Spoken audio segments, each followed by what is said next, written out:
தேவன் என் கூட இருக்கிறாரு, நான் சந்தோஷமாக இருப்பேன்.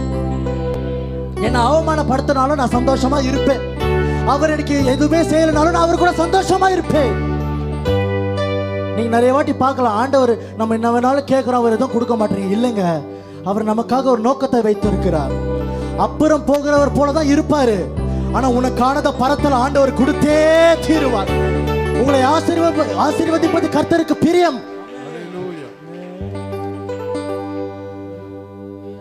பிலிப்பியர் 4ஆம் அதிகாரம் 4வது வசனத்துல சொல்லுது, கர்த்தருக்குள் இருக்கிறவர்கள் எப்பொழுதும் சந்தோஷமாக இருக்க வேண்டும், சந்தோஷமாக இருக்க வேண்டும் எங்களுக்கு நான் மறுபடியும் சொல்லுகிறேன் என்று சொல்லுகிறார்.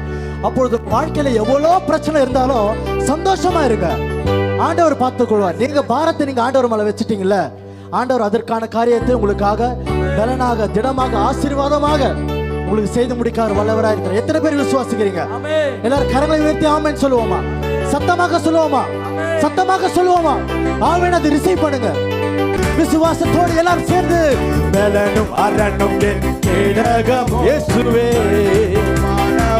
we worship you Lord, நான் போற்றிடுவேன் உம்மையே. Hallelujah, hallelujah, hallelujah, hallelujah. பாடுவோம். Hallelujah, hallelujah, hallelujah,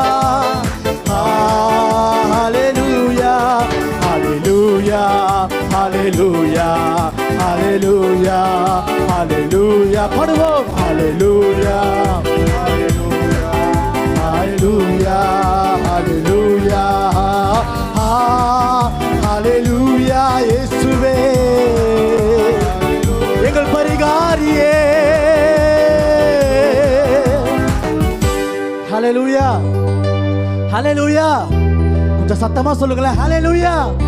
சந்தோஷமா சொல்லுங்களேன். ஹalleluya. உற்சாகமா சொல்லுங்க. ஹalleluya.